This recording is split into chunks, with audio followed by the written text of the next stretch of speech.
Classes. आज हम पढ़ने वाले हैं एक नया टॉपिक जिसका नाम है ट्रांसपोर्टेशन इन प्लांट।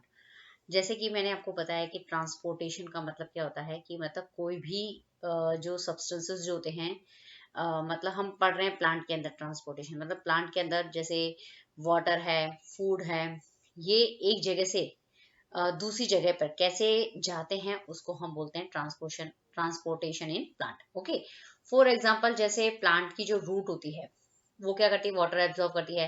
लेकिन ये वाटर जो होता है वो रूट से प्लांट के जो डिफरेंट डिफरेंट पार्ट्स होते हैं जैसे स्टेम है, लीफ है, वहां तक कैसे ट्रांसपोर्ट होता है, वो इस टॉपिक के अंदर हम कवर करेंगे। इसी तरीके से जो प्लांट होती है वहां पे लीफ होती है, क्लियर। वहां पे फोटोसिंथेसिस होता है, फूड का फॉर्मेशन होता है, और फिर वो फूड जो होता है वो प्लांट के ऑल ओवर पार्ट्स तक कैसे पहुंचता है, उसी को हम कहते हैं ट्रांसपोर्टेशन। ओके, वो सारी चीजें जो है वो हम इस टॉपिक के अंदर क्या करेंगे, कवर करेंगे, क्लियर।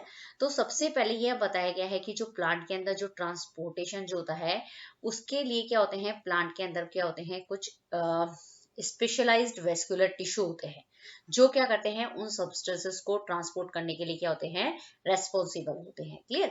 तो प्लांट जो होता है उसके अंदर दो तरह के वेस्कुलर टिश्यू होते हैं, उनका नाम है जाइलम और फ्लोएम, क्लियर। तो यहाँ पे ये चीज बहुत इंपॉर्टेंट है कि मतलब प्लांट के अंदर ट्रांसपोर्टेशन होता है। प्लांट के अंदर ट्रांसपोर्टेशन होने का मतलब होता है जो प्लांट के अंदर जैसे वाटर है, फूड है, वो एक जगह से दूसरी जगह तक कैसे पहुंचते हैं उसके लिए क्या होते हैं, वेस्कुलर टिश्यू होते हैं।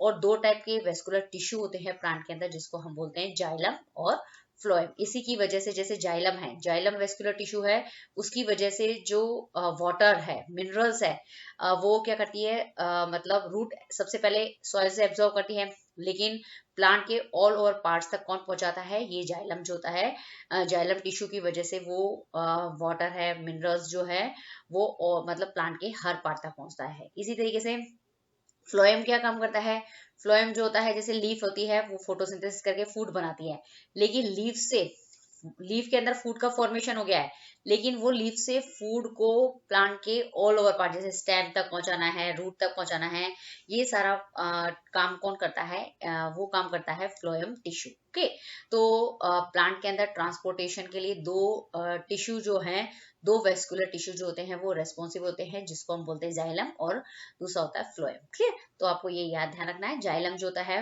वो वाटर और मिनरल को ट्रांसपोर्ट करेगा, और फ्लोएम जो होते हैं वो फूड को क्या होगा, वो ट्रांसपोर्ट करने का क्या करता है, काम करता है, क्लियर। अब जैसे ये एक प्लांट का पिक्स आपको दिखाया गया है, और इस पिक्स के अंदर आपको प्लांट के अंदर टिश्यू सिस्टम को समझाया गया है।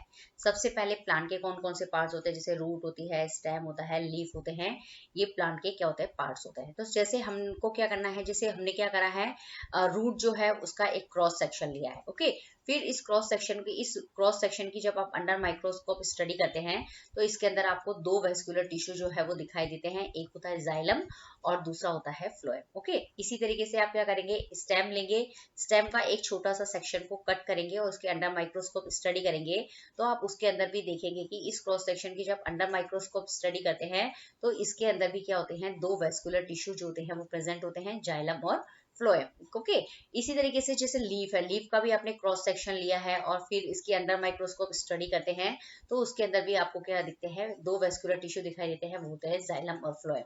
तो इस तरीके से क्या होता है कि इस पिक्चर्स के अंदर आपको ये बताया गया है कि जो प्लांट होते हैं उसका जो हर पार्ट जो होता है उसके अंदर क्या होता है, टिश्यूज प्रेजेंट होते हैं। ओके ओके, तो वो जो टिश्यू जो होते हैं वही क्या करते हैं, ट्रांसपोर्टेशन के अंदर हेल्प करते हैं। सपोज रूट ने क्या किया है, वाटर और मिनरल्स एब्जॉर्ब कर लिया है, तो जो रूट के अंदर जो जाइलम होगा वो क्या करेगा, इस वाटर और मिनरल को स्टेम तक पहुंचाएगा, फिर स्टेम में आ गया वो वाटर मिनरल, तो स्टेम के अंदर भी जाइलम होता है, वो क्या करेगा, इसको आगे क्या करेगा, लीफ तक पहुंचाने का काम करेगा। इसी तरीके से ये पूरा प्रोसेस चलता रहता है।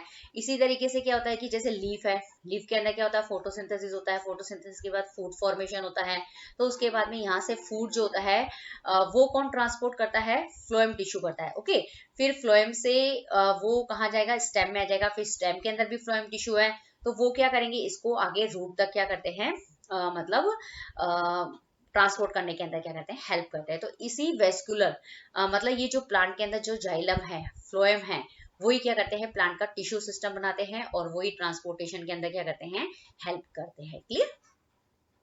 अब सबसे पहले जो वेस्कुलर टिश्यू है वो है जाइलम, ओके। और जो जाइलम जो होता है उसका फंक्शन क्या होता है कि जो प्लांट के अंदर जो मतलब जो प्लांट की रूट जो होती है वो वाटर और मिनरल्स को एब्जॉर्ब करती है सॉइल से, ओके। अब लेकिन सॉइल ने क्या करा, उस वाटर और मिनरल्स को एब्जॉर्ब तो कर लिया, लेकिन उसको ऑल ओवर प्लांट के जो बॉडी पार्ट्स होते हैं उसके अंदर ट्रांसपोर्ट भी करना है, पहुंचाना है। तो उसके लिए कौन सा मतलब टिश्यू जो होता है वो रेस्पॉन्सिबल होता है, वो होता है जाइलम, क्लियर। तो आपको जाइलम का फंक्शन यहाँ से याद करना है। अब दूसरी चीज होती है कि जाइलम किस किस से बनता है। जाइलम टिश्यू है तो वो मतलब कुछ चीजों से मिलकर बनेगा। उसको जो उसके जो पार्ट्स होते हैं उसके नाम आपको लर्न करने हैं, जैसे ट्रेकियार्ड्स है, जाइलम वेसल्स है, xylem parenchyma and xylem fibre से मिलकर क्या बनता है, जाइलम टिश्यू बनता है, ओके। तो ये जितने भी पार्ट्स जो होते हैं ना वो क्या होते हैं, मतलब ट्रांसपोर्टेशन के अंदर क्या करते हैं, हेल्प करते हैं। तो जाइलम जो होता है वो किसका बना होता है, ट्रेकियोर्स, जाइलम वेसल्स, जाइलम पैरेन्काइमा और जाइलम फाइबर से मिलकर बनता है, क्लियर। अब यहाँ पे जो मतलब ट्रेकियार्ड्स और जाइलम वेसल्स जो होते हैं उसको हम कंडक्टिंग एलिमेंट्स कहते हैं।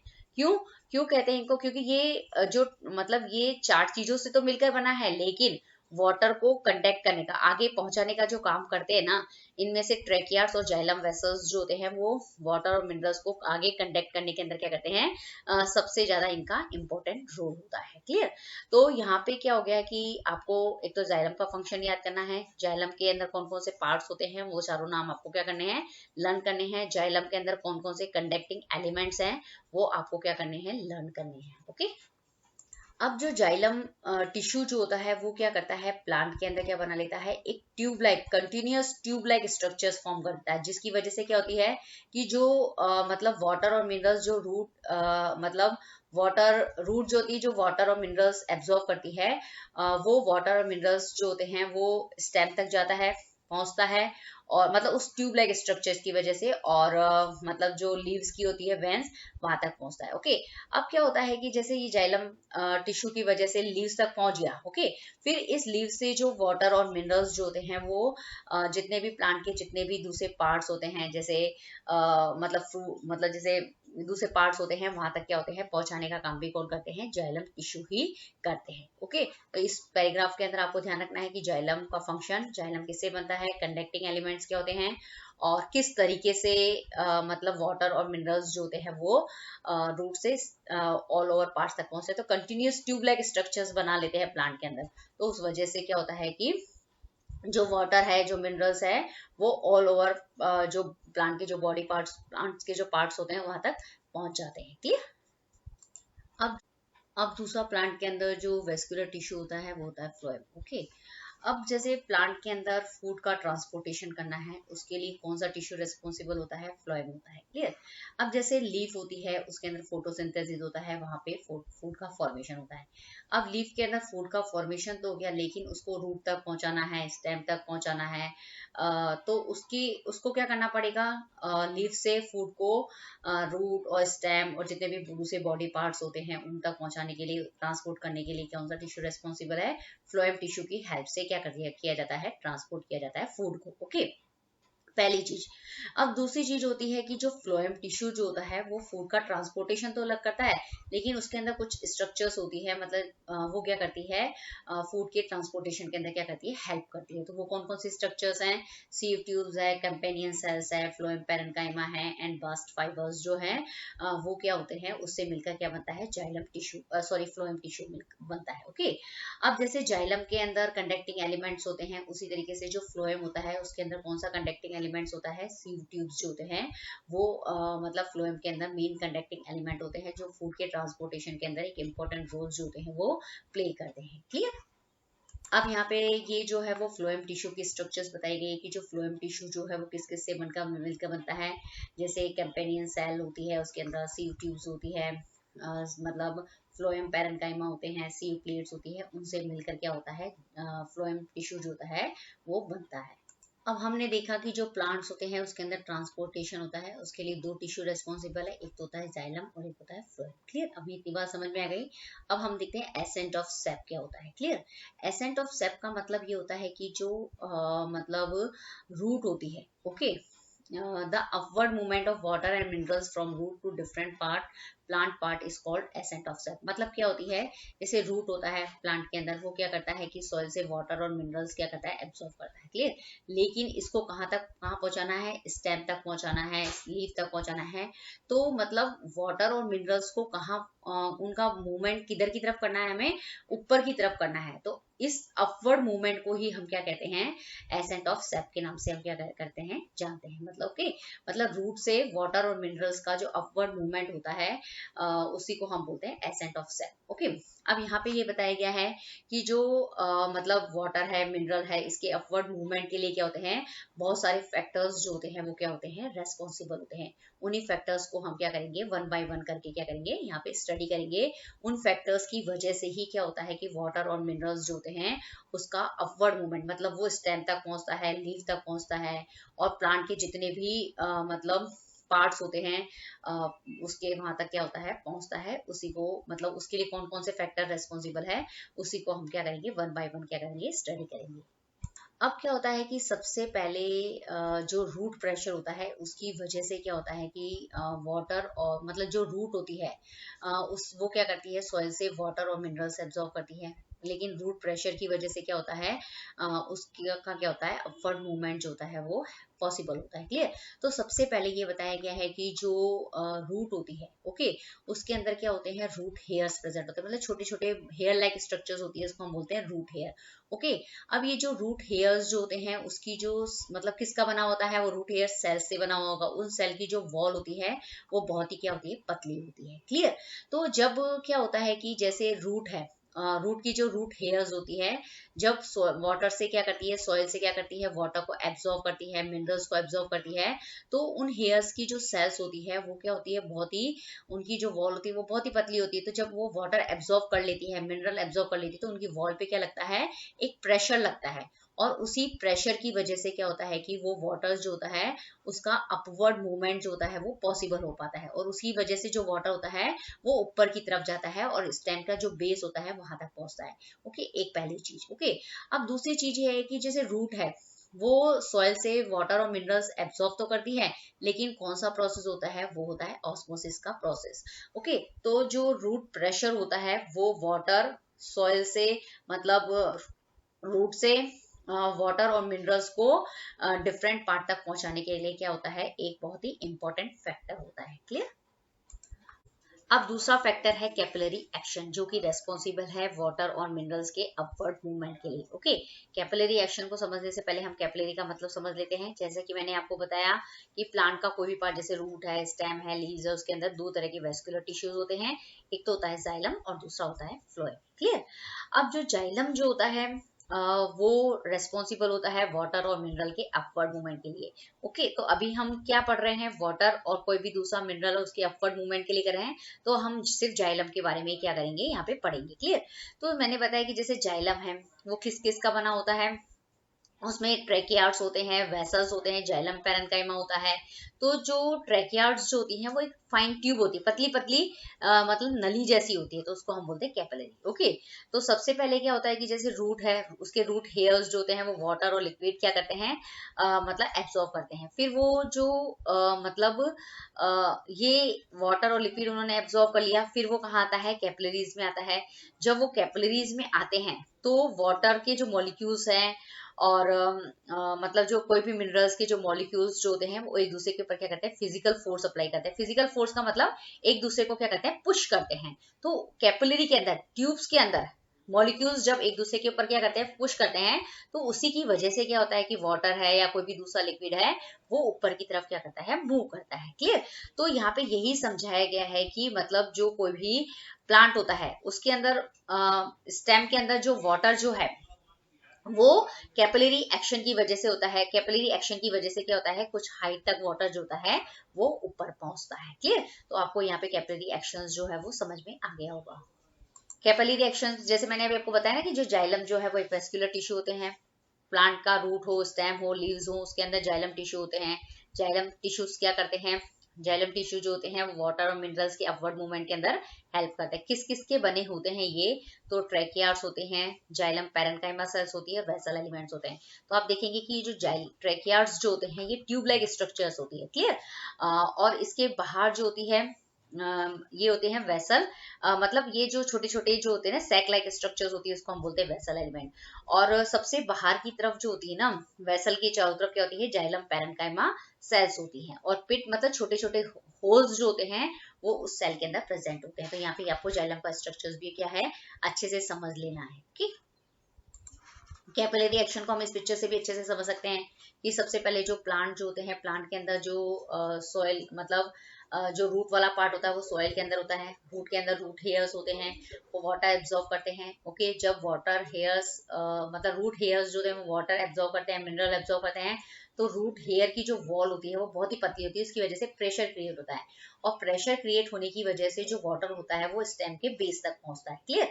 अब दूसरा होता है कैपिलरी एक्शन। कैपिलरी एक्शन की वजह से क्या होता है कि जैसे रूट से वाटर स्टेम के बेस तक तो आ गया, लेकिन स्टेम की कुछ हाइट तक पहुंचाना है, वहां पे कैपिलरी एक्शन जो होता है वो रेस्पॉन्सिबल होता है, क्लियर। तो कैपिलरी एक्शन जो होगा उसके अंदर क्या होगा कि मतलब जो वाटर जो है वो स्टेम का जो जाइलम टिश्यू होता है, जो जाइलम टिश्यू जो होते हैं उसके भी जो ट्रेकियार्ड्स जो होते हैं उसके अंदर मतलब जो वाटर मॉलिक्यूल्स के बीच में फिजिकल फोर्स अप्लाई होता है, उसी फिजिकल फोर्स को हम क्या कहते हैं? कैपिलरी एक्शंस कहते हैं। और उसकी वजह से पानी जो होता है वो स्टेम के अंदर यहाँ हाइट मतलब कुछ हाइट तक पहुंचता है, मतलब पानी जो है वाटर यहाँ तक पहुंच गया कैपिलरी एक्शन की वजह से, क्लियर।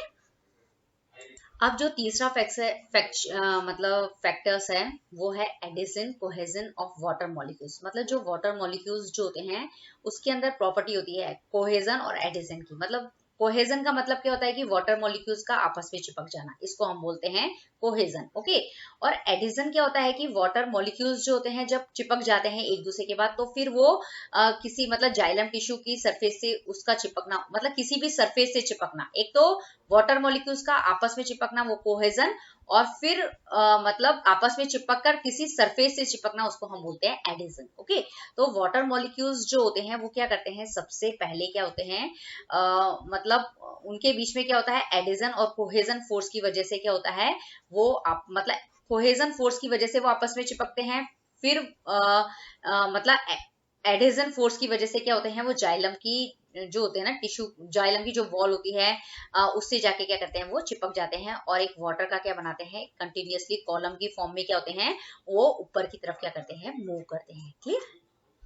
इस पिक्चर से आपको एडिशन और कोहेजन का मतलब बहुत अच्छे से समझ में आ जाएगा। जैसे मैंने बताया कि जो वाटर मॉलिक्यूल्स का जब कोहेजन होता है तो उसमें क्या होते हैं? वाटर मॉलिक्यूल्स जो होते हैं, ये पहला वाटर मॉलिक्यूल्स, ये दूसरा, ये तीसरा, तो ये एक आपस में क्या है? एक दूसरे से ज्वाइंट हो रहे हैं। ओके, तो इसको हम बोलते हैं एडिशन। ओके, अब ये जो चीज जहाँ पे मैं बता रही, ये जो सेल वॉल है, ओके, यहाँ से क्या है कि ये वाटर मॉलिक्यूल्स जो है वो इस सेल वॉल से चिपक रहा है, इसको हम बोलते हैं एडिशन। ओके, मतलब वाटर मॉलिक्यूल्स का एक दूसरे से ज्वाइंट होना कोहेजन कहलाता है, लेकिन उसी वाटर मॉलिक्यूल्स का जाइलम टिश्यू की जो सेल होती है उसकी वॉल से चिपकना उसको हम बोलते हैं एडिशन। ओके, तो फिर जब ये कोहेजन और एडिशन फोर्स की वजह से क्या होता है कि वाटर का क्या होता है? अपवर्ड मूवमेंट जो होता है वो कंटिन्यूअसली क्या होता है? वो होता रहता है। तो आप यहाँ पे देखेंगे कि किस तरीके से ये वाटर मॉलिक्यूल्स एक दूसरे से चिपक गए हैं और मतलब इनका वाटर का क्या हो रहा है? अपवर्ड मूवमेंट जो है वो पॉसिबल हो रहा है, क्योंकि एक वाटर मॉलिक्यूल्स दूसरे वाटर मॉलिक्यूल्स को क्या कर रहा है? खींच रहा है। ओके, तो इसकी वजह से भी क्या होता है कि वाटर मतलब कोहेजन और वाटर मॉलिक्यूल्स के अंदर ये जो प्रॉपर्टी होती है ना एडिशन कोहेजन की, उसकी वजह से भी क्या होता है? वाटर का अपवर्ड मूवमेंट जो होता है वो हो पाता है, क्लियर। इस पिक्चर से हम वाटर मॉलिक्यूल्स के बीच में जो एडिशन और कोहेजन फोर्स है उसको अच्छे से समझ सकते हैं। और इस पिक्चर से आपको ये भी समझ में आ जाएगा कि जैसे कोहेजन का मतलब क्या होता है। तो वाटर मॉलिक्यूल्स जो है जो एक दूसरे से चिपक रहे हैं उसको हम बोलते हैं कोहेजन फोर्स। ओके, फिर वाटर मॉलिक्यूल्स देखेंगे आप यहाँ पे एक दूसरे से चिपक रहे हैं, लेकिन फिर ये बाद में ये जो जाइलम की जो वॉल होती है उससे जाके वो क्या कर रहे हैं? ऊपर की तरफ क्या हो रहे हैं? मतलब आगे की तरफ बढ़ रहे हैं। तो इसको हम बोलते हैं वाटर मॉलिक्यूल्स का एडिशन और कोहेजन फोर्स, जिसकी वजह से वाटर और कोई भी मिनरल्स जो होते हैं, कोई भी लिक्विड होता है, उसका अपवर्ड मूवमेंट जो होता है वो पॉसिबल हो पाता है, क्लियर। अब चौथा फैक्टर है वो है ट्रांसपिरेशन पुल, जो कि वाटर और मिनरल्स के अपवर्ड मूवमेंट के लिए रेस्पॉन्सिबल है। ट्रांसपिरेशन पुल को समझने से पहले हम ट्रांसपिरेशन को समझेंगे। तो जैसे कि मैंने आपको बताया है कि जो प्लांट की जो लीफ होती है उसकी सरफेस जो होती है उसके ऊपर छोटे छोटे पोर्स होते हैं, उसको हम बोलते हैं स्टोमेटा। क्लियर। अब जो स्टेम होते हैं उसके ऊपर भी जो छोटे छोटे पोर्स होते हैं उसको हम बोलते हैं लेंटिकल्स। क्लियर। अब क्या होता है कि जो स्टोमेटा है, मतलब लीफ के स्टोमेटा के द्वारा, स्टेम के लेंटिकल्स के द्वारा क्या होता है, वाटर वेपर जो होता है वो निकलता रहता है। ओके। तो इस प्रोसेस को हम बोलते हैं ट्रांसपिरेशन। ओके। अब क्या होता है कि इस मतलब वाटर का लॉस हो रहा है, कहाँ पे हो रहा है, क्योंकि लीफ के अंदर हो रहा है और स्टेम के अंदर हो रहा है। क्लियर। तो वो क्या करेंगे कि उसकी वजह से क्या होगा कि जब इनके अंदर, लीफ के अंदर, स्टेम के अंदर ट्रांसपिरेशन की वाटर लॉस हो रहा है, तो लीफ को वापस और स्टेम को वापस किसकी जरूरत पड़ेगी, वाटर की जरूरत पड़ेगी। ओके। तो इस ट्रांसपिरेशन की वजह से क्या होता है कि मतलब जो लीफ होती है, स्टेम होते हैं, उसके अंदर एक फोर्स क्रिएट होता है, प्रेशर क्रिएट होता है, उसको हम बोलते हैं सक्शन। प्रेशर क्रिएट होता है और इसी सक्शन प्रेशर की वजह, इसी सक्शन प्रेशर को हम क्या कहते हैं, ट्रांसपिरेशन पुल कहते हैं। ओके। सक्शन प्रेशर या जिसको हम ट्रांसपिरेशन पुल कह रहे हैं, इसी ट्रांसपिरेशन पुल की वजह से क्या होता है कि जो मतलब लीफ है, जो स्टेम जो होते हैं वो क्या करते हैं, जाइलम ट्यूब्स जो होती है उससे क्या करते हैं, वाटर को क्या करते हैं, सक करते हैं, मतलब वापस एब्जॉर्ब करते हैं। क्यों करते हैं कि ताकि वो लीफ हो और जो मतलब जो स्टेम हो उसके अंदर वाटर की कमी ना हो। ओके। और इसी की वजह से, इसी ट्रांसपिरेशन पुल की वजह से जो होता है वो वाटर जो होता है वो मतलब लीफ तक पहुंचता है। मतलब और पहली चीज। ओके। और कितना भी प्लांट, कितनी भी हाइट का हो, कितना भी टॉलेस्ट प्लांट हो और उसकी हाइट कितनी भी ज्यादा हो, मतलब हम देखते कि बहुत ऊंचे ऊंचे पेड़ होते हैं तब भी वो इतने हरे भरे रहते हैं, तो वहां पे जो वाटर पहुंचता है वो किसकी वजह से पहुंचता है, ट्रांसपिरेशन पुल की वजह से पहुंचता है। ओके। और ये ट्रांसपिरेशन पुल के लिए कौन सा प्रोसेस जिम्मेदार है, ट्रांसपिरेशन जिम्मेदार है। ओके।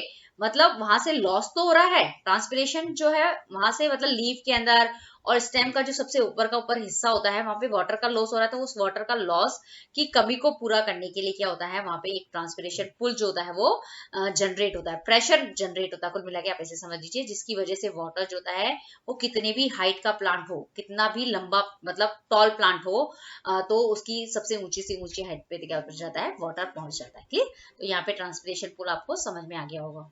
अब ये जो ट्रांसपिरेशन पुल जो है उसको हम पिक्चर से समझ लेते हैं। सबसे पहले क्या होता है कि जो रूट होती है वो क्या करती है, रूट हेयर से वाटर को क्या करती है, एब्जॉर्ब करती है। क्लियर। फिर ये जो वाटर जो होता है वो जाइलम टिश्यू के थ्रू मतलब रूट हेयर से यहाँ बेस तक पहुंचता है, फिर कैपिलरी एक्शन की वजह से स्टेम के यहाँ तक पहुंचता है, और फिर लीफ तक कैसे पहुंचेगा, वो होता है ट्रांसपिरेशन पुल की वजह से। कैसे समझते हैं इसको ट्रांसपिरेशन, मतलब जैसे ये लीफ है, इसके अंदर स्टोमेटा होते हैं, वाटर जो मतलब लॉस हो रहा है, मतलब लीफ जो होती है वो ट्रांसपिरेशन प्रोसेस भी करती है जिसमें वाटर लॉस होता है। तो इस लीफ के अंदर जब वाटर का लॉस हो रहा है तो ये प्रेशर्स जो, मतलब ये जो लीफ होती है वो क्या करती है, मतलब पानी को क्या करती है, ऊपर की तरफ खींचती है। ओके। मतलब प्रेशर से क्या करती है, वो पानी को खींचती है, जिसको हम बोलते हैं सक्शन प्रेशर। ओके।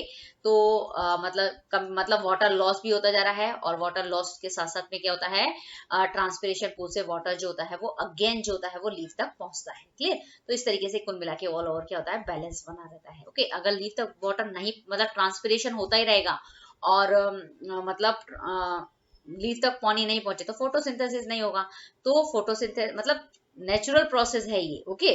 तो मतलब बैलेंस रहता है दोनों के अंदर, कि ट्रांसपिरेशन होता है तो ट्रांसपिरेशन होता है तो वाटर लॉस हो रहा है, लेकिन ट्रांसपिरेशन पुल की वजह से क्या होता है, वाटर जो होता है वो वापस लीफ तक, स्टेम तक पहुंचता ही पहुंचता है। क्लियर। अब अभी हमने देखा है कि transport of water and minerals. Clear. लेकिन अब हम देखेंगे ट्रांसपोर्ट ऑफ फूड। क्लियर। अब ट्रांसपोर्ट ऑफ फूड का जैसे मैंने आपको समझाया है कि कोई भी प्लांट के अंदर जो फूड का जो ट्रांसपोर्ट होता है उसके लिए कौन सा टिश्यू जो है वो रेस्पॉन्सिबल होता है, वो होता है फ्लोएम। क्लियर। अब आपको यहाँ पे बात पता होनी चाहिए कि जो फ्लोएम जो होता है मतलब जो ट्रांसपोर्ट ऑफ फूड जो होता है वो एक्टिव ट्रांसपोर्ट होता है। एक्टिव ट्रांसपोर्ट का मतलब होता है कि उसके अंदर एनर्जी की जरूरत पड़ती है। ओके, तो पहली चीज कि फूड के ट्रांसपोर्ट के लिए कौन होता है रेस्पॉन्सिबल होता है, फ्लोएम रेस्पॉन्सिबल होता है। और फूड के ट्रांसपोर्ट के लिए एनर्जी की जरूरत पड़ेगी, तो उसको हम बोलते हैं एक्टिव ट्रांसपोर्ट। अब दूसरी बहुत ही इंपॉर्टेंट चीज है कि जो फूड का जो ट्रांसपोर्टेशन होता है वो बहुत डायरेक्शन, मतलब दोनों डायरेक्शन के अंदर होता है। कैसे, तो इसको आप समझना बहुत जरूरी है कि जैसे फूड जो होता है वो कहाँ बनता है, प्लांट के अंदर लीफ बनाती है। ओके, अब लीफ बना तो रही है, तो लीफ जो बनाती है तो वो फूड जो होता है वो ऊपर की तरफ भी जाता है, और नीचे मतलब नीचे जो लोअर मतलब फूड जो बन रहा है वो लीफ तक बनता है। तो ये जो फूड जो होता है वो प्लांट के जो अपर पार्ट्स होते हैं वहां तक भी पहुंचाना है उसको, और जो लोअर पार्ट्स जो है रूट जो होती है वहां तक भी क्या होता है, पहुंचाना होता है। ओके, तो मतलब फूड का जो ट्रांसपोर्ट जो होता है वो प्लांट के अपर पार्ट में भी होता है और लोअर पार्ट में भी होता है, इसलिए हम बोलते हैं दोनों ही डायरेक्शन के अंदर फूड का ट्रांसपोर्टेशन होता है।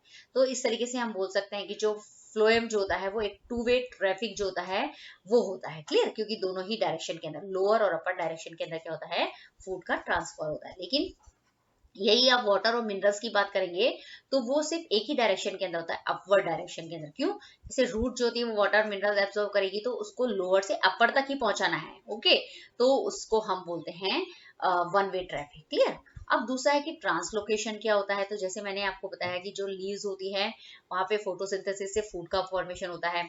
ओके, लीफ में फूड बन गया, लेकिन उस फूड को ट्रांसपोर्ट करना है प्लांट के सारे पार्ट्स के अंदर, रूट तक पहुंचाना है, स्टेम तक पहुंचाना है और अपर पार्ट्स तक पहुंचाना है, तो उसको हम बोलते हैं ट्रांसलोकेशन के नाम से हम क्या करते हैं, उसको जानते हैं। क्लियर, तो यहाँ पे जितने जितने मैंने यहाँ पे हाईलाइट किए ना, जैसे फ्लोएम पे आपको हाईलाइट करना पड़ेगा यहाँ पे, तो वो चीज जो होती है वो बहुत इंपॉर्टेंट है। क्लियर, तो यहाँ पे आपका जो ट्रांसपोर्टेशन ऑफ फूड जो है, सॉरी ट्रांसपोर्टेशन इन प्लांट जो है वो पूरा कंप्लीट होता है ये टॉपिक। आई होप आपको ये वीडियो पसंद आया, तो प्लीज इसे लाइक कीजिए, शेयर कीजिए, लुक एंड लर्न क्लासेस को सब्सक्राइब जरूर कीजिए। Okay, thank you very much.